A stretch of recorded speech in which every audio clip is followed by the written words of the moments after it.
Chers collègues, chère Esther Duflo, vous inaugurez aujourd'hui la chaire annuelle Savoir contre pauvreté du Collège de France, une chaire originale à plus d'un égard.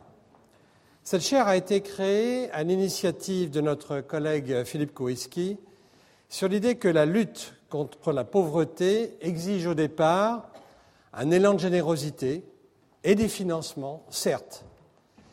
Mais ceci n'est pas suffisant. La diversité des acteurs, la multiplicité des intérêts, l'indispensable respect des hommes et des cultures font de ce champ de l'activité humaine l'un des plus complexes qui soit. Il faut mobiliser des connaissances qui permettent de comprendre les problématiques à explorer et de s'adapter aux différents terrains d'intervention. Bref, il est essentiel de développer une science de l'action de terrain, de structurer, de partager et d'enseigner les savoirs. Grâce à un expert de premier plan au niveau international, cette chaire permettra d'aborder sur un cycle de 5 ans des thèmes tels que l'accès aux ressources naturelles, l'urbanisation croissante, les questions de santé ou encore l'économie du développement. Cette chaire aux ambitions internationales bénéficie du fort soutien de l'Agence française de développement, l'AFD, dirigée par Jean-Michel Séverino et Pierre Jacquet.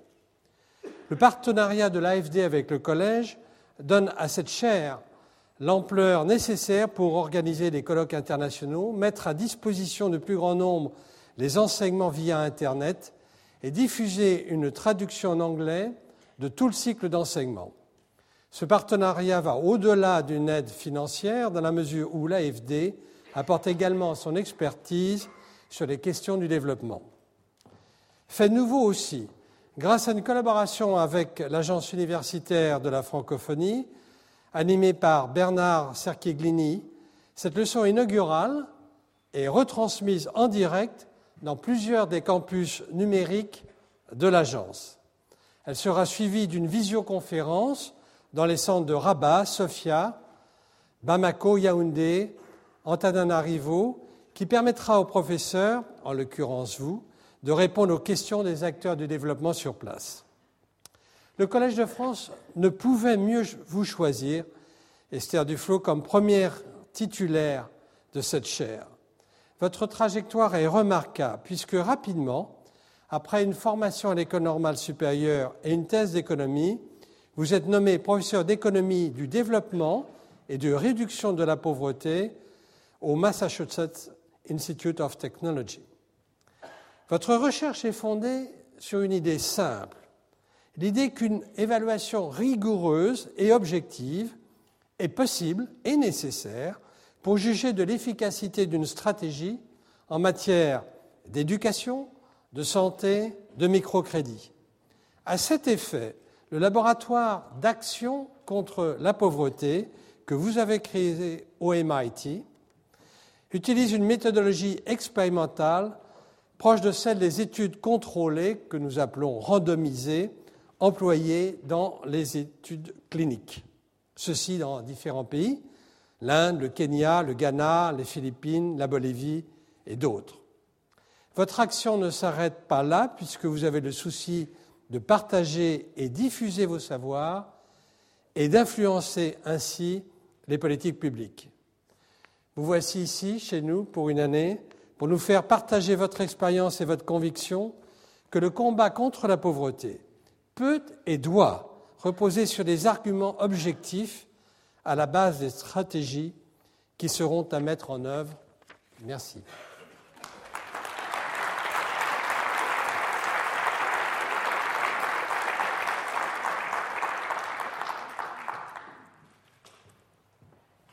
Monsieur l'administrateur, chers collègues, chers amis. En 2005, 1,4 milliard de gens vivaient avec moins de $1 par jour. Chaque année, au moins 27 millions d'enfants ne reçoivent pas les vaccinations essentielles. 536 000 femmes meurent en couche et plus de 6,5 milliards d'enfants meurent avant leur premier anniversaire. Plus de la moitié des enfants qui sont scolarisés en Inde aujourd'hui ne savent pas lire un paragraphe. Devant l'ampleur, la complexité et le choc provoqués par de telles situations, Il est tentant soit de baisser les bras, soit de proposer des solutions radicales, de promettre la fin de la pauvreté. Avec cette chaire Savoir contre pauvreté, je voudrais vous proposer cette année une troisième voie, ambitieuse mais consciente de ses limites. Nous ne détenons pas la clé de la fin de la pauvreté. Mais il est possible de lutter mieux contre les maux qu'elle engendre, et le savoir a sa place dans cet effort. Il doit nous aider à proposer des solutions et à en évaluer la pertinence. Je vais m'attacher à montrer le rôle possible de l'économie dans la lutte contre la pauvreté en présentant la méthode expérimentale en économie du développement. Cette approche privilégie l'expérimentation créative. Elle part du principe qu'il est possible d'améliorer la politique économique et sociale en essayant de nouvelles approches et en tirant les leçons de leurs succès et de leurs échecs. Idées nouvelles et solutions anciennes sont évaluées sur le terrain avec la rigueur des essais cliniques. Dans cette évaluation, nous apprenons les politiques qui sont efficaces et celles qui ne le sont pas. Et ce faisant, nous comprenons aussi mieux les processus fondamentaux qui sont à l'origine de la persistance de la pauvreté. La science et la lutte contre la pauvreté se renforcent donc mutuellement. Le discours sur le développement tend parfois à la caricature. Ainsi, Jeffrey Sachs, qui est conseiller à l'ONU et directeur de l'Institut de la Terre à l'Université de Columbia, pense que la pauvreté pourrait être éradiquée si les pays riches acceptaient de tripler leur volume d'aide au développement par année, la faisant passer de 65 milliards par an à 195 milliards par an. En effet, selon lui, les pays pauvres sont enfermés dans une trappe de pauvreté, due notamment au climat, à la géographie, aux maladies. Mais on peut sortir de cette trappe avec des interventions ciblées. Pour d'autres, comme Billy Sterling, qui s'oppose à Jeff Sachs depuis l'autre extrémité de New York, à New York University, l'aide au développement ne sert à rien. Au contraire, ses effets délétères sont bien supérieurs à ses effets potentiels possibles. Dans son livre « Le fardeau de l'homme blanc », il dénonce le lobby de l'aide comme une espèce de néocolonialisme qui ne doit sa survie qu'à l'existence de ce lobby. Pour Billy Sterling, la seule façon de garantir la fin de la pauvreté, c'est de garantir une croissance durable. Il reconnaît que nous n'avons pas les clés de la croissance en tant qu'experts, mais il propose néanmoins une solution au problème, la liberté, la démocratie et le marché. S'appuyant sur Hayek et Friedman, il explique que le libre jeu du force de marché est le seul moyen de faire émerger des solutions adaptées à chaque pays et de garantir la prospérité de tous dans le long terme. Toute tentative pour forcer ce processus ne peut que le faire dérailler. Jeff Sachs et Billy Sterling ne sont pas les seuls à proposer ainsi des solutions miracles pour éradiquer la pauvreté. Il y a le consensus de Copenhague, il y a les propositions de Paul Collier, etc. Ces experts se partagent l'espace public et s'opposent fréquemment les uns aux autres avec passion, et néanmoins ils ont beaucoup en commun. En particulier, ils revendiquent une approche qui a une légitimité scientifique et qui en même temps est univoque et n'admet ni la complexité ni le doute. Cette tendance au discours public sur les problèmes de pauvreté à se polariser et à devenir caricatural et manichéen n'est pas particulièrement surprenante. Le discours politique n'admet pas vraiment la nuance. Si Churchill se moquait des économistes, si je pose une question à 5 économistes, j'obtiens 6 réponses, une des 4 premiers et 2 de Keynes. Pour survivre dans un espace public, un discours sur un problème chargé d'émotions, comme la pauvreté, se doit de proposer un plan d'action et une ligne claire. En même temps, comme il s'agit d'un problème dont les gens n'ont pas l'expérience directe, ils attendent aussi un discours légitime d'experts. L'attente d'un discours scientifique et rationnel, mais univoque et de préférence polémique sur des problèmes comme celui de la pauvreté est donc forte. Mais polariser et simplifier le discours scientifique est dommageable. La plupart des travaux de ces experts sur la pauvreté n'apparaissent plus dans les grandes revues internationales. Ils ne survivraient pas au comité de lecture. On peut reprocher cela aux grandes revues internationales en disant qu'en insistant trop sur la précision des détails, ils ont oublié la forêt en regardant trop l'arbre. Il est aussi souvent admis que quand le problème est de taille, les solutions doivent l'être aussi. Aux grands mots, les grands remèdes. Et il est plus important de proposer des grands remèdes plausibles que des petites solutions dont on aurait démontré la validité. Alors comment identifier ces grands remèdes ? Eh bien, pour le faire, les travaux de ces experts, en général, utilisent tous la même base de données, qui est une base de données sur à peu près 100 pays, parfois 200 pays, avec le PIB, la population, le niveau d'éducation, les institutions, le paludisme, etc. À partir de ces données, ils tentent d'estimer un modèle statistique permettant d'expliquer le niveau de richesse ou le niveau de croissance d'un pays. Ainsi, par exemple, Bill Easterly montre dans ses travaux que l'aide extérieure n'est pas corrélée à une plus forte croissance pour les pays. Il contredit ainsi un papier estimé avec les mêmes données par des économistes de la Banque mondiale qui montrait le contraire. Un autre exemple, Jeff Sachs, montre que les pays qui sont atteints, où l'incidence du paludisme est grande, ont tendance à être plus pauvres. Ils sont contredits plus récemment par Daron Acemoglu et Simon Johnson, qui montrent que les pays qui ont le plus bénéficié de la réduction du paludisme et d'autres maladies infectieuses dans les années 50 n'en ont pas cru plus vite pour autant. Alors d'où viennent ces contradictions ? Du fait qu'il n'est tout simplement pas possible, en prenant une base de données sur 200 pays, en regardant leurs expériences, d'isoler avec ces méthodes statistiques les mécanismes profonds de la croissance économique. Toute variable peut être cause et effet, ou bien deux variables peuvent être causées par une troisième. Par exemple, les pays qui souffrent du paludisme sont plus pauvres. Mais il est possible que les pays dont les gouvernements n'ont pas réussi à contrôler le paludisme souffrent aussi de tout un tas d'autres mâles. Et donc, c'est peut-être les institutions du pays qui sont responsables de la pauvreté. Ce à quoi on pourrait répondre, ce que Jeff Sachs fait, que si les institutions sont mauvaises dans les pays, c'est précisément parce qu'ils sont pauvres. On a donc fait un cercle complet. Pour sortir de ce cercle, Daron Acemoglu et ses collègues proposent d'utiliser l'expérience historique des accidents de l'histoire qui déterminent pourquoi certains pays ont de meilleures institutions que d'autres. Ils montrent ainsi que les pays où les colons sont morts en plus grand nombre, par exemple le Congo, sont devenus des colonies d'extraction qui, encore aujourd'hui, ont des institutions dysfonctionnelles et sont plus pauvres. Mais qu'est-ce qui a tué ces premiers colons ? C'est précisément le paludisme. Nous voilà revenus à l'étape numéro 1. Il faut bien se rendre à l'évidence. Même avec 2 millions de régressions, selon le titre d'un article célèbre de Saleh Martin, nous n'arriverons pas à percer le secret de la croissance avec cette base de données de pays. Dès lors, même si on était convaincu que la croissance économique est le secret de l'éradication de la pauvreté, en chercher le secret dans l'expérience passée seulement ne serait pas une approche fructueuse. Faut-il donc baisser les bras, s'en remettre et comme nous le propose Bill Easterly, s'en remettre à 7 milliards d'experts pour résoudre le problème de la manière dont il le convient le mieux ?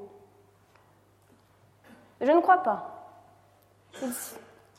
En se concentrant sur le problème trop général de l'éradication de la pauvreté, nous avons perdu de vue la question fondamentale, celle qui motive pourtant tous ces travaux. Comment faire en sorte que vivent mieux le milliard de gens qui aujourd'hui vivent avec moins de $1 par jour ? Si les chercheurs renoncent à la tentation de la pierre philosophale et se concentrent sur des objectifs plus modestes, comment les sciences humaines, et en particulier l'économie, peuvent-elles guider la politique économique de lutte contre la pauvreté ? On entendra ici la pauvreté au sens plus large. La pauvreté n'est pas seulement une question de revenus, c'est aussi une question de manque d'éducation, de manque de santé, de manque de contrôle sur sa propre destinée. Je propose dans mes travaux la place suivante pour l'économie.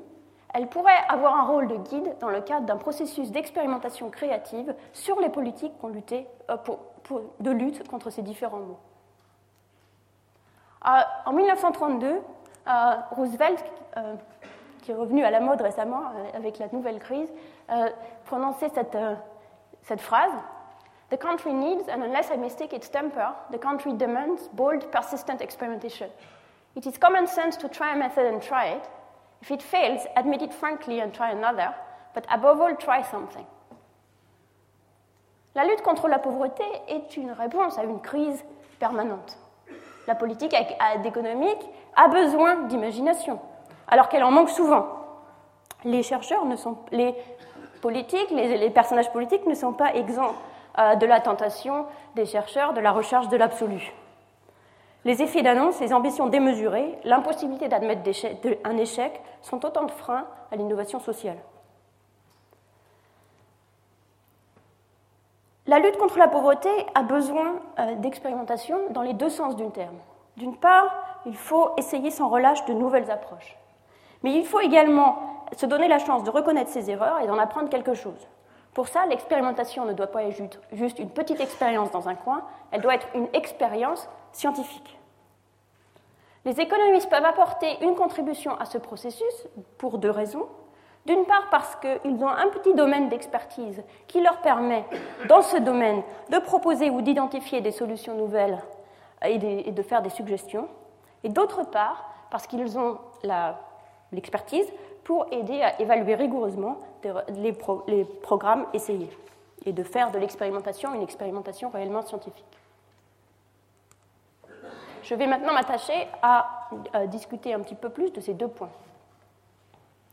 Je crois profondément que les économistes peuvent contribuer à l'innovation sociale. Il y a pourtant une tradition purement positiviste en économie qui est traditionnellement attribuée à l'école de Chicago. L'agent économique est comme un joueur de billard et l'économiste est comme un physicien qui le regarde jouer. De même que le physicien doit regarder le joueur de billard pour comprendre les lois physiques, l'économiste peut étudier les lois économiques en regardant le comportement des agents économiques. Si le physicien remplaçait les joueurs de billard, ce serait probablement un désastre. Et de même, si l'économiste essayait de remplacer l'agent économique ou de lui faire des suggestions, il ne ferait qu'empirer les choses. Le principe est exprimé dans cette boutade bien connue, il n'y a pas de billets de banque sur les trottoirs. Si l'agent pouvait faire mieux en se comportant différemment, il l'aurait déjà fait. Dans cette vision du monde, tout va pour le mieux dans le meilleur des mondes possibles, même s'il se trouve que le meilleur des mondes possibles n'est pas si formidable que ça. En économie du développement, cette idéologie ou cette vision a été articulée dans les années 60 par Ted Schultz, qui fondait par là l'économie du développement moderne. Reprenant les travaux de Soltaq sur les paysans du Guatemala, il montre que ces paysans sont pauvres mais efficaces, entre guillemets. Autrement dit, ils utilisent au mieux les maigres ressources qu'ils ont à leur disposition et nous n'avons rien à leur apprendre. Abhijit Banerjee montre que cet argument en faveur d'une économie purement positiviste repose sur une image trompeuse de la décision économique et de la place de l'agent vis-à-vis de la décision économique. L'erreur, selon lui, c'est de voir l'économiste comme un scientifique et la décision économique comme un jeu de billard. En réalité, les décisions économiques que nous prenons chaque jour s'apparentent plus au travail d'un artisan que celles d'un artiste. Elles peuvent être améliorées par l'expérience et par l'expertise. Et de même qu'un artisan peut bénéficier d'une expertise technique dans son domaine, de même l'agent économique peut bénéficier d'une expertise. Un exemple intéressant pour étudier ce besoin d'expertise, même dans un domaine où les gens ont travaillé depuis la nuit des temps, est précisément l'exemple choisi par Soltaq et par Ted Schultz, qui est celui de la décision agricole. Quelles semences choisir, combien d'engrais utiliser, etc. Une autre raison pour laquelle c'est une question intéressante, c'est que c'est une question qui correspond à une ligne de fracture idéologique qui regroupe notre opposition Jeff Sachs d'un côté, Bill Easterly de l'autre. Dans les années 60-70, presque tous les pays en développement avaient des subventions importantes à l'utilisation des engrais. L'école de Chicago considère que subventionner l'utilisation des engrais est dommageable. Les fermiers ne doivent pas employer d'engrais si l'augmentation de la productivité agricole qui en ressort est moindre que le coût de fabrication. Donc si on subventionne les engrais alors que les paysans décident de ne pas le faire eux-mêmes, on ne risque que d'en encourager les abus, ce qui n'est bon ni pour l'économie ni pour l'environnement. Les institutions internationales comme la Banque mondiale avaient plutôt tendance à être du côté de l'école de Chicago, mais plus récemment, l'expérience positive de plusieurs pays comme le Malawi, qui a réintroduit les subventions agricoles, a fait changer un petit peu la balance. En particulier, c'est la pierre angulaire du programme de Jeff Sachs pour éradiquer la pauvreté. Et donc, il y a un débat qui fait rage. Le raisonnement de l'école de Chicago, selon lequel, si les engrais étaient rentables, les gens les utiliseraient déjà, demande, pour être exact, que les paysans connaissent parfaitement les effets des engrais. Mais les paysans manquent de temps et d'expérience pour expérimenter, parce que chaque saison est vitale. Donc si la technologie qu'ils utilisent déjà est satisfaisante, il y a très peu de chances qu'ils en essayent une autre, même s'ils savent qu'en moyenne, cela peut être positif, s'il y a une chance que pour eux, ça ne le soit pas. Certes, ils peuvent regarder ce que font leurs voisins et essayer de copier sur leurs voisins. Mais si c'est le cas, cela réduit l'incitation à l'innovation, puisqu'il est toujours possible de tirer parti de l'expérience d'autrui. Ainsi, Andrew Foster et Mark Rosenzweig montrent dans leurs travaux sur les cultures hybrides en Inde que bien que chaque agent se comporte de manière parfaitement rationnelle, le niveau d'innovation qu'il y a dans l'économie dans son ensemble n'est pas suffisant. Donc bien que chaque personne soit rationnelle, on ne peut pas dire que les paysans soient efficaces, puisqu'il y a potentiellement des méthodes plus efficaces qui ne sont pas adoptées. Dans nos travaux sur l'adoption des engrais avec Michael Kramer et John Robinson, sur lequel je vais revenir un peu plus tard, nous montrons qu'il peut même y avoir des situations où même la possibilité d'apprendre de ses voisins disparaît si l'innovation n'est pas suffisamment active. Dans ce type d'environnement, le progrès technologique peut être extrêmement lent. Il y a alors une place pour un expert, pas un économiste évidemment, mais un expert agricole, quelqu'un qui connaît suffisamment comment utiliser les engrais pour le montrer aux paysans et pour leur montrer comment faire dans leur champ spécifiquement. Si l'apprentissage social ne joue plus son rôle, il est même possible qu'il faille une stratégie plus massive, comme par exemple une distribution de kits de démarrage d'engrais, comme ça a été fait au Malawi, ou la concentration d'experts, comme dans les villages du millénaire. Ceci c'est un exemple où on voit que le besoin d'experts reste présent, même pour des technologies anciennes comme celle de l'éducation, des engrais, pardon. Mais ce n'est pas un exemple où on a besoin d'économistes. Je vais maintenant vous donner un exemple où l'expertise économique spécifiquement peut jouer son rôle, en continuant sur les engrais. L'école de Chicago, toujours, nous explique que si les engrais étaient rentables, que je vais maintenant qualifier par si les engrais étaient rentables et que les paysans le savaient, ils les utiliseraient. Mais nos travaux au Kenya montrent que le fait que les engrais soient rentables ne signifie pas qu'ils sont forcément employés. Par exemple, nous trouvons qu'entre 20 et 30% des fermiers utilisent des engrais chaque année, bien qu'ils en reconnaissent l'utilité. Les fermiers nous disent que la raison pour laquelle ils n'utilisent pas les engrais, c'est qu'ils font chaque année le plan de les utiliser, mais au moment de les acheter, au moment de la plantation, ils n'ont plus l'argent disponible. Le mécanisme qu'ils décrivent est quelque chose un petit peu comme ça. Ils ont de l'argent après la récolte, mais ils dépensent plus que prévu entre la récolte et la plantation. Ils n'ont finalement plus d'argent au moment de planter. C'est ce qu'on appelle la saison de la faim. Il n'est plus question d'acheter des engrais. Tout l'argent disponible doit être utilisé pour se nourrir.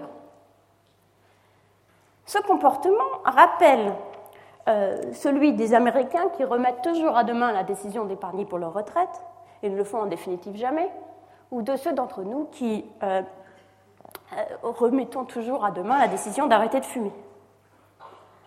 Mathieu Rabin et Ted O'Donoghue proposent un modèle d'incohérence temporelle pour expliquer ce type de comportement. Le moi d'aujourd'hui est impatient et impulsif. Il veut profiter de la vie ici et maintenant. Au contraire, quand nous envisageons le futur, nous le faisons avec notre cerveau rationnel. Nous comprenons bien, par exemple, que si nous fumons jusqu'à 50 ans, nous risquons de mourir d'un cancer du poumon à 60 ans. Nous aimerions donc nous arrêter de fumer, mais après une dernière cigarette. Grâce à l'imagerie médicale, des travaux récents suggèrent même que des zones différentes du cerveau sont activées quand nous passons à une décision qui est pertinente pour le présent immédiat et quand nous pensons à une décision qui engage le futur. Quand nous pensons au présent immédiat, c'est les zones émotives du cerveau qui sont activées. Quand nous pensons au futur, c'est la partie calculatrice du cerveau qui est activée.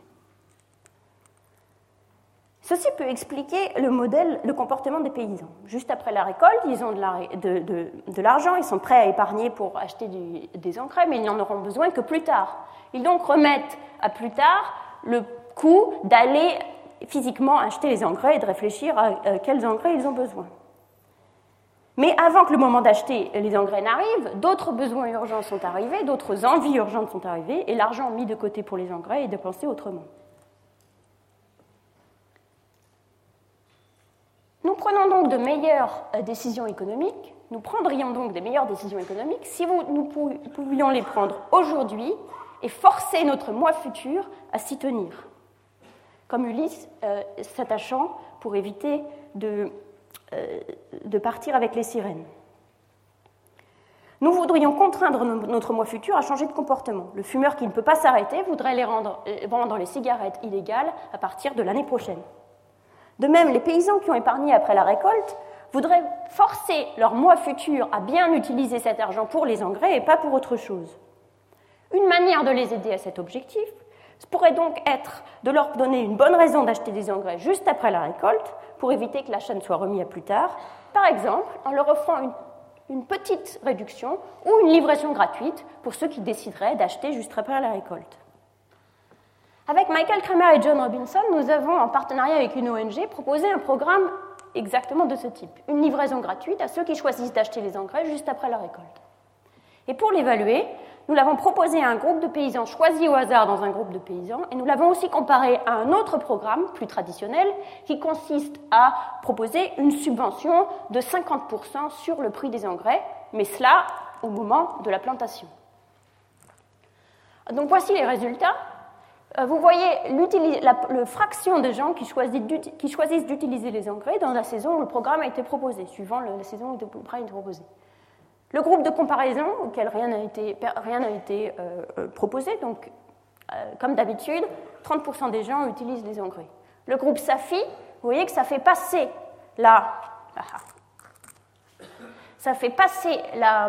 l'adoption d'engrais de 30% à 51%, avec une réduction minime, puisque le coût de livraison des engrais, c'est vraiment pas grand-chose. Au milieu, on a 43%, c'est la réduction de 50%, qui a donc un effet plus faible qu'une toute petite réduction, mais au bon moment. Cela souligne l'importance du moment où les décisions sont prises.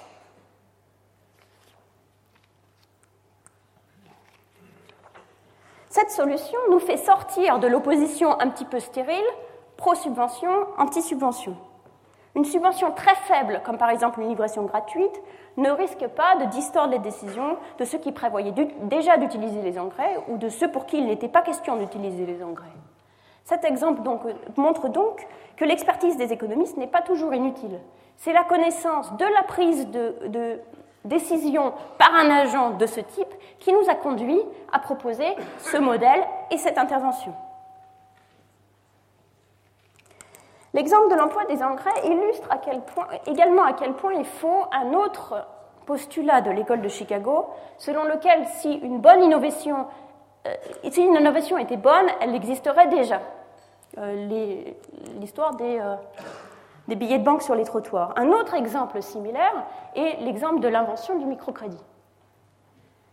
Après l'échec de grands programme de crédit subventionné, le pessimisme dominait dans les années 70-80 sur la capacité de prêter aux pauvres. On pensait que les pauvres n'avaient pas d'usage de l'argent, n'avaient pas d'hypothèque pour le rembourser, et que donc il n'était pas possible de leur prêter. Mohamed Younous refuse ce diagnostic et imagina une institution nouvelle qui lui rendit possible de faire crédit aux pauvres. Cette institution a demandé plusieurs années d'expérimentation avant d'arriver à la forme que nous connaissons aujourd'hui et qui est répliquée dans le monde entier. Elle est fondée sur le capital social, les incitations dynamiques, des réunions régulières et des taux d'intérêt qui sont élevés, même s'ils sont beaucoup plus faibles que ceux des usuriers. Évidemment, le débat n'est pas du tout clos sur est-ce que le microcrédit est utile ou est-ce qu'il ne l'est pas. On y reviendra dans le cours sur la finance un petit peu plus tard. Mais ce qui est clair, c'est qu'il est possible de prêter aux pauvres. L'innovation économique est donc possible. Elle demande de l'ingéniosité et de la chance. Il ne faut jamais considérer que tout a déjà été inventé. On a beaucoup de travail à faire. Cela dit, les économistes peuvent bien sûr se tromper. Ils le font souvent. Pour analyser un problème, ils doivent simplifier la réalité de manière à être capables de la modéliser. Cela peut les conduire à ignorer des aspects importants. Pour certains, conscients du fait que les apprentis sorciers peuvent faire plus de mal que de bien, c'est une raison pour rester en marge. C'est cependant ignorer que les économistes ne sont pas les seuls à faire des erreurs et à les répéter.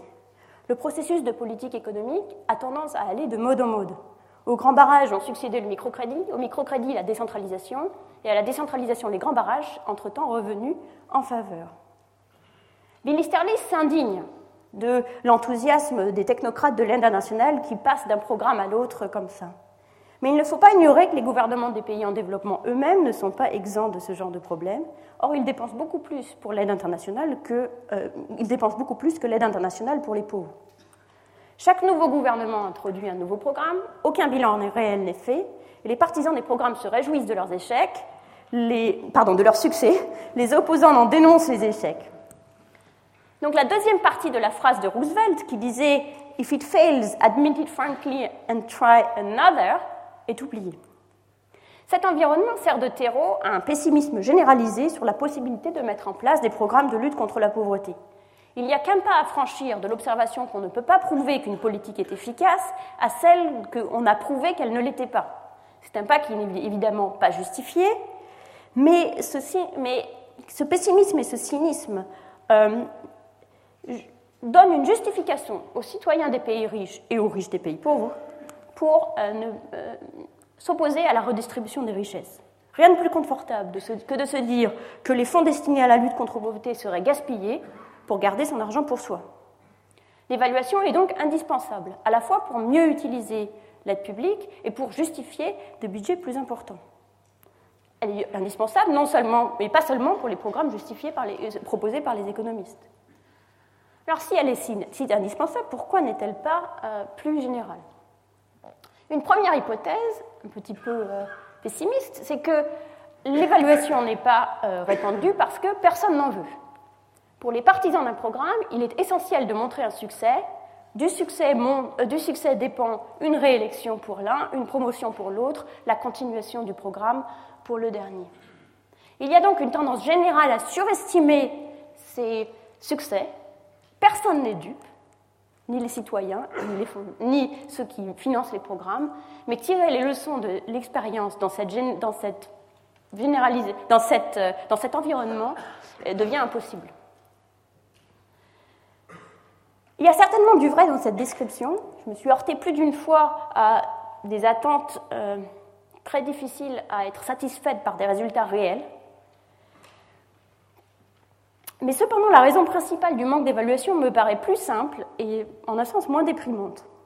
Je pense que la plupart des programmes ne sont pas évalués tout simplement parce que l'évaluation d'impact est difficile. Qu'est-ce qu'évaluer ? Les politiques sociales ne sont pas soumises à la sanction du consommateur. La politique sociale, en particulier la politique sociale de lutte contre la pauvreté, est nécessaire quand le marché a fait défaut. Par exemple, on peut vouloir subventionner l'éducation parce qu'on considère en tant que société qu'il est important que les enfants soient éduqués, même si les parents ne peuvent pas payer l'éducation. Mais une fois qu'on a décidé de subventionner l'éducation, ça peut se faire de différentes manières. On peut financer l'école privée, on peut construire des écoles, on peut donner de l'argent aux mairies pour qu'ils construisent des écoles, etc.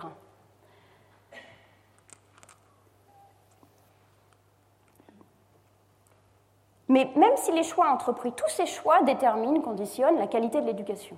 Mais même si ces choix entrepris sont catastrophiques et si la qualité de l'éducation est faible, les enfants pauvres doivent prendre ce qu'on leur donne, puisque c'est la seule option qu'ils ont, puisque c'est précisément pour remplacer le manque d'options par le marché que le gouvernement intervient.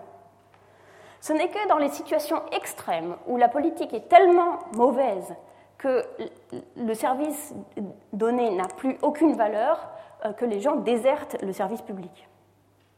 Par exemple, en Inde, où il y a une privatisation de fait de la santé publique. Quand on en arrive à un point où les familles n'attendent plus rien du service public, on peut en conclure qu'on a dépensé son argent pour rien. Mais en dehors de ces situations extrêmes, comment s'assurer qu'une politique publique ait un impact ? Il y a deux aspects à cela. D'une part, il faut s'assurer que la politique ait été de fait mise en place. C'est ce qu'on appelle l'évaluation de processus. L'argent a-t-il été dépensé, la politique a-t-elle été mise en place ? Mais ensuite, il faut se demander si la politique a été mise en place, a-t-elle eu les résultats escomptés ou d'autres résultats ? C'est ça l'évaluation d'impact. Or, l'évaluation d'impact est difficile parce que nous voulons comparer la situation de personnes qui sont exposées à un programme, à une politique, à la situation qu'ils auraient vécue s'ils n'y avaient pas été exposés. Or, nous n'observons pas la même personne dans les deux états. La difficulté consiste donc à construire un groupe de contrôle adéquat. Pour préciser les biais, je vais vous donner un exemple sur la parité homme-femme en politique. Près de 100 pays ont des règles qui garantissent la représentation des femmes en politique à différents niveaux, du village à l'Assemblée nationale. Quel effet a cette loi? Première question, la question évaluation de processus, est-ce qu'elle conduit à élire plus de femmes? C'est facile à regarder, on peut juste compter le nombre de femmes élues. Deuxième question, plus difficile, la présence des femmes a-t-elle une influence sur les types de politiques publiques réalisées ou sur l'image publique des femmes en tant que dirigeants, qui sont les deux choses qu'on veut probablement affecter avec une telle politique. Or, c'est beaucoup plus difficile de répondre à cette question, parce que les villages qui ont des femmes maires sont déjà différents, puisqu'ils ont choisi d'élire une femme maire. Ils sont probablement moins biaisés contre les femmes, et ils ont peut-être d'autres préférences différentes. Donc, si on compare les villages qui ont des femmes et les villages qui n'ont pas de femmes en tant que maire, on va à la fois attraper l'effet d'avoir une femme maire et toutes ces différences préexistantes. Cette difficulté est le cœur du problème de l'évaluation. Il est difficile de déterminer ex post avec certitude l'impact d'un programme ou d'une politique. Le mode d'attribution des programmes sociaux conduit à un biais de sélection. Les bénéficiaires d'un programme ne sont en général pas comparables aux non-bénéficiaires. Comment résoudre ce problème? L'économétrie traditionnelle utilise des techniques statistiques comme la régression et le matching pour contrôler pour toutes les variables qui semblent indiquer une différence entre le groupe test qui a la politique et le groupe de contrôle. Le problème est que nous ne sommes jamais certains d'avoir toutes les variables pour contrôler. Et dans un environnement comme celui que je décrivais avant, où il y a une tendance à surestimer les résultats, ce problème est augmenté par un autre problème, c'est que différentes techniques peuvent donner différents résultats, et que si on peut choisir sa technique et donc son résultat, le biais de sélection au biais de sélection s'ajoute un biais de tiroir. Les résultats mauvais sont laissés dans un tiroir en attendant un bon résultat. Plus récemment, les économètres ont développé tout un arsenal de méthodes ingénieuses pour tirer parti de situations où des groupes sujets à une politique et des groupes qui ne sont pas sont quasiment comparables. Par exemple, dans le cas des femmes, on pourrait se dire qu'on pourrait comparer des villes où une liste dirigée par une femme a gagné de justesse à celle où elle a perdu de justesse, en se disant cette petite différence de vote, qui est due probablement au hasard, peut-être qu'il pleuvait, peut-être qu'il ne pleuvait pas, etc., détermine cette différence, et donc ces villages sont bien comparables. C'est une méthode qui est extrêmement utile, elle a été appliquée avec profit à nombre de programmes, mais elle a l'inconvénient de ne pas toujours exister. Il n'est pas toujours possible de constituer ces groupes. On critique souvent la méthode des expériences naturelles en rappelant la boutade de l'ivrogne qui cherche ses clés sous le lampadaire, parce qu'il n'y a que là qu'on y voit quelque chose. Le chercheur est réduit à évaluer ce qu'il peut évaluer, pas forcément ce qu'il voudrait évaluer. Une autre solution consiste donc à ne pas attendre que les conditions idéales d'évaluation soient réunies par chance, mais de le créer volontairement. Il s'agit de la méthode expérimentale. La méthode expérimentale fait collaborer les acteurs de terrain et les chercheurs avant même le lancement du programme. Elle consiste à choisir aléatoirement parmi un groupe de bénéficiaires potentiels un échantillon de participants qu'on peut appeler le groupe test. Les groupes qui sont sujets à différents programmes sont donc strictement comparables, ce qui permet de déterminer leur impact de manière très nette en comparant les résultats du groupe test à ceux du groupe de contrôle. Ceci est souvent possible sans créer de difficultés éthiques, pratiques ou politiques pour des programmes pilotes qui ont vocation à être petits et observés quand le budget est limité, ce qui est très fréquemment le cas quand on travaille avec deux ONG, quand un programme est en phase d'expansion, auquel cas il est possible de choisir au hasard l'ordre de l'expansion, et enfin il arrive parfois qu'allouer un programme de manière aléatoire soit considéré pour les besoins du programme comme la méthode la plus équitable. C'est ce qui s'est passé dans le cas de la parité homme-femme en Inde. En 1993, un amendement constitutionnel a prévu que les conseils municipaux doivent être constitués d'au moins un tiers de femmes et qu'un tiers des maires devaient être des femmes. Pour éviter toute manipulation, les villages qui devaient avoir une femme pour maire ont été choisis au hasard. Dans ces villages, seules les femmes pouvaient être candidats. Ces villages sont donc comparables, les villages à qui on a forcé d'avoir une femme mère et les villages à qui on n'a pas forcé d'avoir une femme mère. Et nous avons donc collecté des données pour évaluer d'abord l'impact des femmes mères sur le type de décision prise par les conseils municipaux. Ce que nous avons trouvé ici, c'est que cela fait de fait une grosse différence d'avoir une femme mère plutôt qu'un homme mère. En particulier, les femmes mères prennent des décisions qui sont beaucoup plus à l'avantage des femmes de leur circonscription. Je ne vous donne qu'un exemple, l'investissement en eau potable. Les barres rouges sont les barres où les villages sont contraints à avoir une femme mère. Les barres bleues sont les villages où les villages ne sont pas contraints. Il y a très peu de femmes mères dans ces villages-là. Et vous voyez que dans deux régions, le Bengale et le Rajasthan, dans les deux cas, on part de niveaux différents, mais on a une forte augmentation de l'investissement en eau potable dans les endroits où les gens doivent avoir une femme mère. La deuxième question que nous nous sommes posée, c'est est-ce qu'avoir une femme mère, grâce à cette politique de quotas, a un impact sur l'image des femmes dirigeantes? On pourrait craindre que les quotas ne rendent les citoyens encore plus opposés aux femmes, qui leur sont maintenant imposées.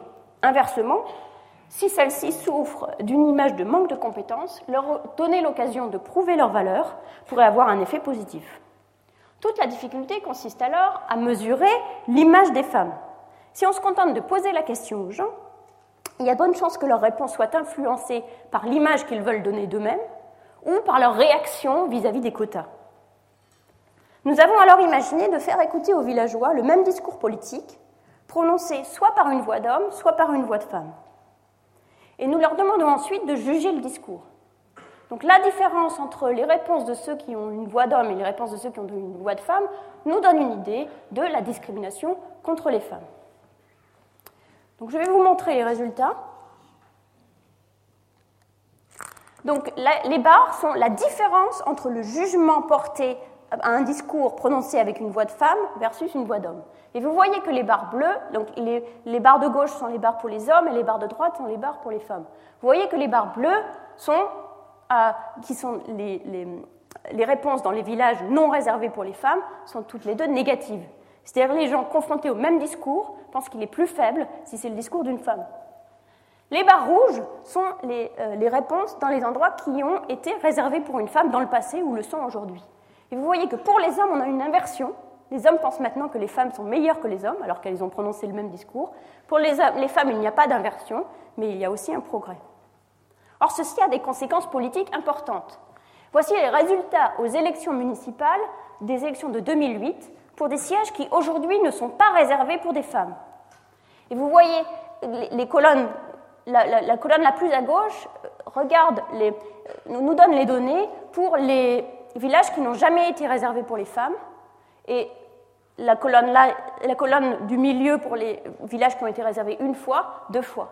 Et vous voyez qu'au fur et à mesure de l'exposition passée à des femmes par le système de réservation, les succès électoraux des femmes sur les postes libres augmentent également.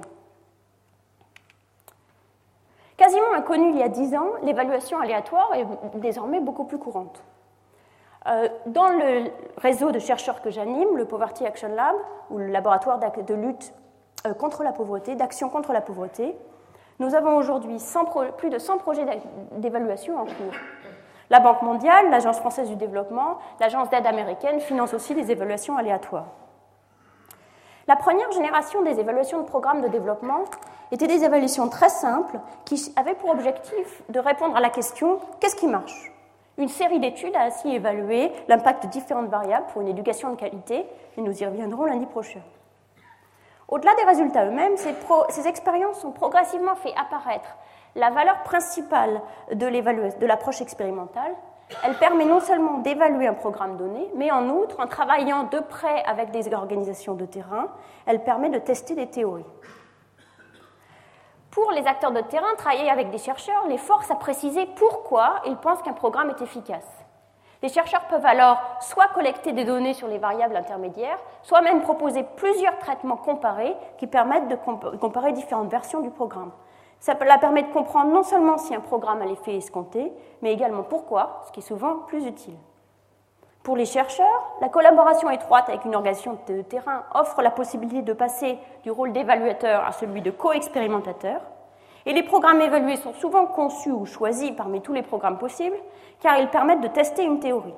L'interprétation des résultats expérimentaux se fait alors dans ce cadre. Chaque expérience appelle un nouvel éclairage et pose de nouvelles questions, déclenche une nouvelle réflexion qui produit à nouveau de nouvelles expériences. Je vais vous donner un exemple en revenant à l'exemple des engrais. C'est un exemple où ce processus d'aller et retour s'est fait dans le cadre d'un même projet de recherche entre 2001 et 2006. Les premières interventions avaient pour but d'explorer la manière dont les gens apprenaient par l'action. Donc, ce que nous avons fait, c'est de montrer à des paysans comment utiliser de l'engrais dans leur propre champ, sur des toutes petites parcelles choisies au hasard, en comparant une parcelle test avec une parcelle contrôle. Ils avaient donc leur propre petite expérience aléatoire. Et ce qu'on constate, c'est qu'après avoir constaté que l'usage des engrais augmentait leur productivité, ces paysans utilisent plus les engrais l'année suivante. Cette expérience permet aussi de tester la vigueur du réseau social. On peut se demander si les amis des paysans pilotes utilisent plus les engrais eux aussi que les amis des paysans du groupe de contrôle. Je vais vous montrer les résultats. Donc vous voyez les paysans pilotes, c'est la grande barre, 32%, à comparer aux paysans de contrôle, 17%. Donc le taux d'utilisation des engrais passe de 17 à 32%. Par contre, les amis des paysans pilotes utilisent aussi les engrais à hauteur de 17%, pas plus que les amis des paysans contrôle. Ça pourrait vouloir dire... Alors, comment expliquer ce résultat ?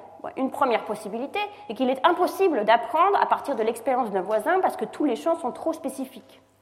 Pour répondre à cette question, ce que nous avons fait, c'est inviter l'année suivante des amis de ces paysans pilotes à assister aux grandes étapes de l'expérience. Et voilà les résultats que nous voyons, c'est que quand les amis sont invités, ils utilisent les engrais l'année suivante au moins presque autant que ceux pour qui l'expérience est dans leur propre champ. Il est donc possible d'apprendre de l'expérience qui est faite dans un champ d'à côté. Et si les paysans, s'il n'y a pas d'effet de réseau, c'est parce que les paysans ne se parlent pas d'agriculture dans ce contexte. Nous sommes donc allés le vérifier en posant aux gens des questions très simples sur leurs pratiques et sur celles de leurs voisins. Nous avons constaté que les gens ne savent absolument rien de ce que leurs voisins font en agriculture. Ces résultats sont surprenants. Ils contrastent avec ceux de Foster et Rosenfeld dont j'ai parlé avant. Et il nous a conduit à établir un modèle simple, épidémiologique, de l'innovation sociale. L'innovation est comme un virus. Elle est dans son hôte et elle meurt si elle n'est pas diffusée avant que son hôte ne l'oublie ou meure. Il peut donc très facilement y avoir deux états stationnaires. Un cercle vertueux qui est le cercle vert, où les gens se parlent beaucoup, donc les innovations survivent parce qu'elles sont diffusées, donc il y a beaucoup d'innovations, donc ça vaut le coup de parler à ses voisins et les gens se parlent.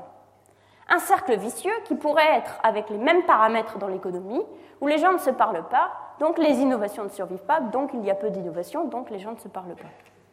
Ce modèle a lui aussi des implications empiriques et nous nous préparons à les tester l'été prochain. C'est ce cadre théorique qui permet aux expériences de se renforcer mutuellement et à la connaissance de croître. C'est aussi ce cadre théorique qui permet la généralisation du savoir. Les résultats d'une seule expérience ne peuvent pas nécessairement être reproduits.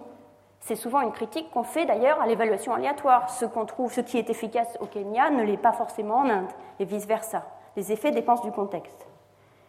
C'est évidemment vrai, mais cela dit, aucune politique économique et sociale cohérente ne serait possible s'il n'y avait pas une certaine continuité entre les circonstances et les individus. Les effets d'un programme peuvent donc varier d'un individu à l'autre, mais un raisonnement a priori peut nous guider sur les caractéristiques du contexte ou du programme qui ont des chances d'être pertinentes, et donc nous pouvons tester le même programme dans différents contextes ou des programmes légèrement différents dans le même contexte. Cela est bien illustré par un exemple récent qui met à nouveau en scène nos amis Jeff Sachs et Bill Easterly. Doit-on ou non distribuer gratuitement des moustiquaires imprégnés ? Les moustiquaires imprégnés d'insecticides dans la fibre sont considérés comme la méthode la plus efficace de lutter contre le paludisme aujourd'hui, en l'absence d'un vaccin. Comme les moustiquaires ont un effet externe positif, puisque les moustiques, s'ils ne peuvent plus manger, partent ailleurs, il est de bon sens de subventionner l'achat des moustiquaires. Par ailleurs, l'élasticité prix est élevée, donc c'est un argument en faveur de la gratuité, pour avoir beaucoup de moustiquaires dans un endroit qui soit utilisé. Mais il y a une littérature du marketing social qui veut que le prix ne doive pas être zéro, il doit être faible mais rester positif. Ces arguments sont repris par Bill Easterly dans son livre. Pourquoi ? Il y a d'abord un effet de sélection. Si les moustiquaires sont gratuites, ceux qui n'en ont pas besoin y auront accès et il risque d'avoir du gaspillage. Il y a enfin un effet psychologique. Payer pour quelque chose le rendrait plus précieux. Pour ces deux raisons, ceux qui ont payé pour une moustiquaire ont peut-être plus de chances de l'utiliser. Pour tester ces théories, c'est donc une question empirique, on ne sait pas, il y a des arguments dans les deux sens. Pour tester ces théories, Jessica Cohen et Pascaline Dupas on imagine l'expérience suivante, très simple. Elles ont simplement offert des niveaux de subvention différents dans différentes cliniques de maternité au Kenya. Dans certaines cliniques, les moustiquaires étaient gratuites, dans certaines cliniques, elles étaient offertes à des prix différents, mais tous faibles et plus faibles que celles du marketing social. Le premier résultat est que les achats sont de fait très sensibles au prix. Ceci est le nombre de moustiquaires distribués par mois dans chaque centre de clinique. On a presque 200 par mois quand les moustiquaires sont gratuites, moins de 40 par mois quand les moustiquaires coûtent 40 shillings, ce qui est moins de $1, sachant que le prix de fabrication des moustiquaires est de $6. Donc c'est encore très subventionné. Et donc il y a une très forte élasticité prix. Deuxième résultat, la probabilité d'utiliser sa moustiquaire, qu'elle constate en allant dans les familles pour voir si la moustiquaire est de fait pendue au plafond, n'a rien à voir avec le prix payé. Conséquence qu'elles en tirent, il est plus efficace, même au point de vue d'un rapport coût-bénéfice, de distribuer les moustiquaires gratuitement. Danny Roderick, qui a un blog influence à Harvard, publie ses résultats de cette étude sur son titre, sous le titre « Jeff Sachs a raison ». Meadover, qui est un économiste au Center for Global Development et qui aime les prix positifs, proteste et suggère dans le même blog que ces résultats sont spécifiques aux femmes enceintes d'une part et d'autre part spécifiques au Kenya puisque le marketing social était actif depuis longtemps. Ces premiers résultats l'ont donc contraint à affiner sa théorie. Je pense qu'il aurait dit que les moustiquaires devaient être payantes toujours et partout, et maintenant ils disent non, pas au Kenya et pas chez les femmes enceintes. Et donc ces nouvelles prédictions peuvent être testées. Pascaline Dupas a reproduit l'expérience sur les marchés, pour les femmes et pour les hommes, trouve le même résultat, et deux réplications ont eu lieu en Ouganda et en Madagascar, trouvant à nouveau les mêmes résultats. Ça ne signifie pas que la réponse soit valable partout et pour tous les produits, mais ce débat a permis d'invalider une théorie trop générale, de la forcer à proposer des raffinements qui sont aussi avérés non valables dans ce cas-là. Mais l'expérience est donc directement utile. En particulier, l'organisme de marketing social qui distribue les moustiquaires au Kenya a décidé de les distribuer gratuitement maintenant dans les maternités, ce qui touche des dizaines de millions de femmes. Mais au-delà de ça, on a aussi appris quelque chose sur une théorie. Les expériences de terrain permettent donc de tester la théorie. Elles sont même, à mon sens, le meilleur moyen de tester la théorie. Nous avons vu que l'évaluation rétrospective nécessite des hypothèses d'identification qui sont souvent fortes et impossibles à tester. Dans les articles d'économie empirique, il est fréquent que les résultats soient décrits par leur auteur comme raisonnables. Mais que signifie raisonnable ? Vraisemblablement que les résultats ne sont pas trop étonnants compte tenu de la théorie en vigueur. Si les résultats sont surprenants, par exemple si on trouve qu'il n'y a pas d'effet de réseau social, on peut en conclure non que ce n'est pas la théorie qui est fausse, mais les hypothèses d'identification. La première réaction de l'auteur, des lecteurs et des éditeurs de revues sera donc sans doute de considérer que l'étude n'est pas bonne. Cela donne au travail rétrospectif un biais de consensus. Plus les résultats renforcent des résultats connus, plus ils ont des chances d'être publiés. Or, grâce à l'allocation aléatoire, la méthode expérimentale ne repose pas sur des hypothèses d'identification fortes. Si l'expérience a été bien faite, ce qui peut être vérifié directement, les résultats sont là. Comme disait Feynman, it doesn't matter how beautiful your theory is, it doesn't matter how smart you are, if it doesn't agree with the experiment, it's wrong. Les expériences de laboratoire en économie ont aussi cette caractéristique. Les expériences de laboratoire utilisent des sujets volontaires, souvent des étudiants, et leur demandent de prendre des décisions plus ou moins fictives dans un environnement contrôlé, qui permettent aussi également de remettre en jeu les théories traditionnelles. Le laboratoire donne encore plus de flexibilité que les expériences de terrain, puisque dans les expériences de terrain, on est contraint par le fait qu'on agit sur des vrais gens, dans des vraies conditions, et qu'on ne peut pas leur faire du mal. Mais la flexibilité du laboratoire joue aux dépens du réalisme, à la fois des sujets recrutés et des conditions dans lesquelles ils opèrent. La manière dont un étudiant en économie décide de partager les 5 $ que l'expérimentateur vient de lui remettre ne nous apprend pas forcément grand-chose sur la manière dont les gens se comportent dans la vie réelle. Les anomalies identifiées dans les laboratoires ne sont en définitive pas souvent prises en cause par le reste des économistes avec ce genre d'argument. L'expérience de terrain n'a pas ce problème. Les expériences de terrain ont donc un pouvoir subversif que n'ont ni les évaluations rétrospectives ni les expériences de laboratoire. Ceci est à mon sens leur force principale, au-delà même de la force de l'identification, et une opportunité de faire avancer à la fois la science et la lutte contre la pauvreté. En nous concentrant sur l'expérimentation créative, nous n'abandonnons pas notre objectif de réduire un jour la pauvreté de manière significative. Au contraire, l'évaluation d'interventions spécifiques sur la corruption, l'éducation, la santé ou d'autres domaines est, à mon avis, une étape essentielle vers une augmentation significative de la prospérité pour le plus grand nombre. Et cela pour 3 raisons. La première, très simple, c'est que pour être en bonne santé, il faut être en vie. Et pour être riche, il faut être en vie. Il y a une boutade de Keynes qui est répétée un petit peu à l'envi. « In the long run, we will all be dead ».